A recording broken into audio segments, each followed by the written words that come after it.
Tyler, the Creator, CHROMAKOPIA album review. Let's chat about it. Hey friends, what's going on? John here from What's Spinning here tonight to chat about this latest album from California-based MC, producer, Tyler, the Creator. You know who he is. He's been at it for years now, and I struggle to find an MC that has grown more and matured more and gotten on a creative streak like Tyler has over the last few years.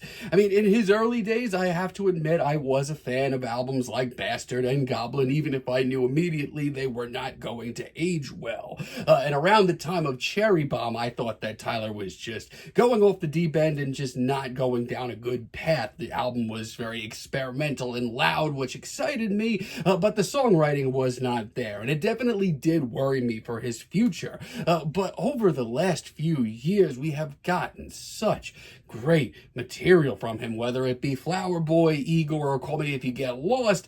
These albums from Tyler have easily been some of the more creative and better sounding rap projects of the last few years, which leads me to CHROMAKOPIA, which was announced only about a week and a half, 2 weeks ago, and we got a single or two, but mostly we were going in fresh collectively, and let me tell you, most of this album is still pretty much an experience. This album starts off with Saint Chroma featuring Daniel Caesar, and let me tell you, it is hyped in every way it could be. The pounding drums, the chanting, the backing vocals, the intensity. This is pretty freaking wild. It gets your blood pumping, and Tyler's performance is equal parts hyped and freakish and weird. But it makes you feel like you're about to listen to something special, and I like that. When that beat finally hits, I just get the chills every time I hear it. This album is Tyler once again reinventing himself, and his creative streak is staying strong. I could say a lot of the same things about Ratata up next. This one does not waste a single second, let me tell you. This one is one of the more explosive and heavy-hitting cuts. It's like St. Chroma as an intro was building up specifically for this, and that's not a bad thing. Let me tell you, this track is real, from the explosive beat to Tyler's even more explosive performance. I mean, for my money, rap really needed this right now. My thoughts on the Noid single haven't exactly changed much. I still think it's a pretty creative and interesting cut.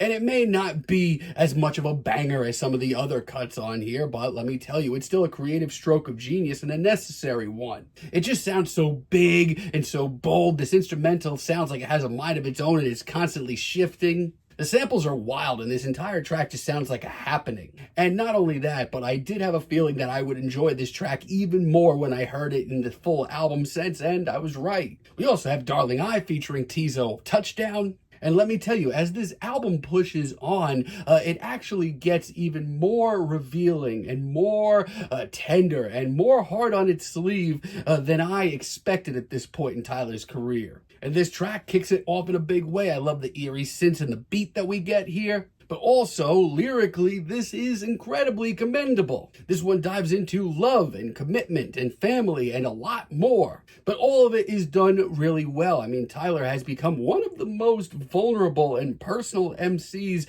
out there, which I never would have expected a decade ago. And the production continues to be the cream of the crop. I really do love Hey Jane as well. And emotionally, there's a lot of big gut punches on this record, and this is certainly one of them. This one tackles some pretty tough to dive into topics like unexpected pregnancies. Not only that, but Tyler kind of pens both sides of the conversation here, as well as all of the emotions that come with it, and it is commendable, my friends. It's a very real track. Also, the beat that we get is just freaking smooth. And Judge Judy, I mean, lyrically, just dive into this track. The amount of heart and commendable lyrics that we're getting from Tyler is pretty crazy. I mean, he's diving into a lot of very tough to talk about subject. And this one is an entire roller coaster, all set to a beat that I crave from Tyler, even if it is a little bit more laid back. Yeah, a lot of this album is just pushing forward in Tyler's creative streak, and that is such a good thing. Now, there are a couple of sore thumbs. Yeah, a couple of moments where Tyler seems to lose focus, like I Killed You featuring Childish Gambino. Sorry, friends, but as a whole, this one's not for me. This beat, if you want to call it that, is one of the least interesting on this entire record.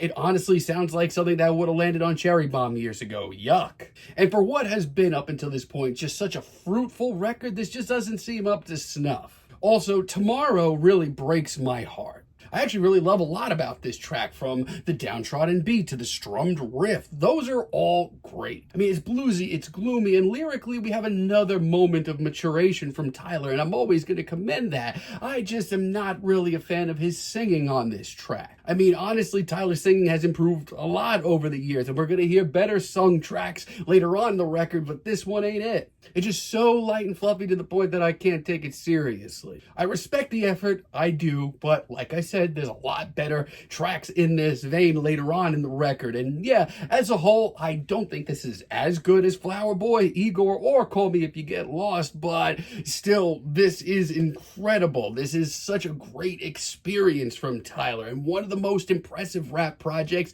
I've heard all year. We have Sticky featuring Glorilla, Sexy Red, and Lil Wayne, and I'm gonna be real with y'all, the first few times that this graced my ears, I was not feeling it. But it has grown on me so much because this is the definition of a flex all around. The build up to the beat dropping, yeah, it can get a little grating, but once it does, this is one of the most hyped cuts on the entire record. The booming beat, the explosive verses, and let me tell you, this track has personality to spare, and everybody seems to bring their A game, even Lil Wayne, who I've never been the biggest fan of. Really do love Take Your Mask Off too. This one once again shows Tyler digging deep, talking about hiding your true selves. All done to maybe the coolest beat on the entire record. And yeah, cuts like this maybe aren't the biggest bangers, but let me tell you, they will keep your interest. Because lyrically, this is still impressive and very hard-hitting.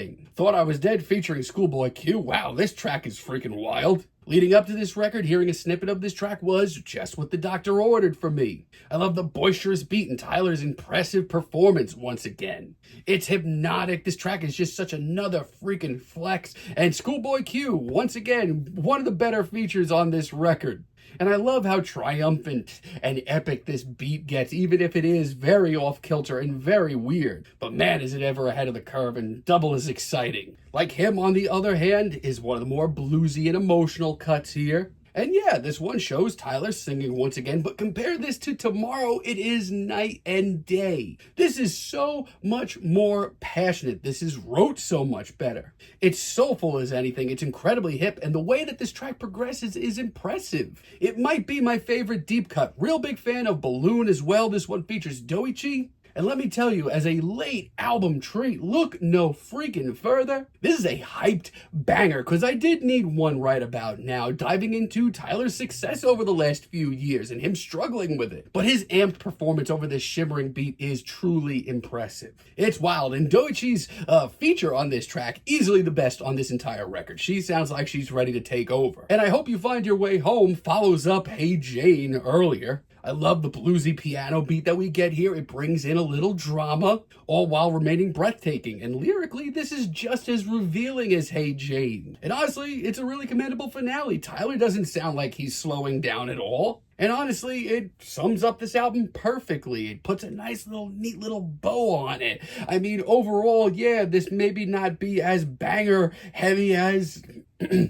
So overall, yeah, this album may not be as banger heavy as Call Me If You Get Lost, or as personal as Flower Boy, or as interesting as Igor, but I would very easily say that this is still just another huge creative knockout from Tyler, the Creator. I mean, the guy still is finding new ways to be even more revealing and more personal with his fans, and I only have to salute that. And yeah, there's a couple of moments where he loses focus, but right now, there's nobody on this heavy of a creative streak in modern hip-hop, and I freaking love most of this record. Feeling a decent 8 on this album, but let me know what you all think down below. If you liked the video, be sure to give us a like, give us a subscribe, and let me know down below what you would like for me to chat about in the future. And until next time, have a great day, friends.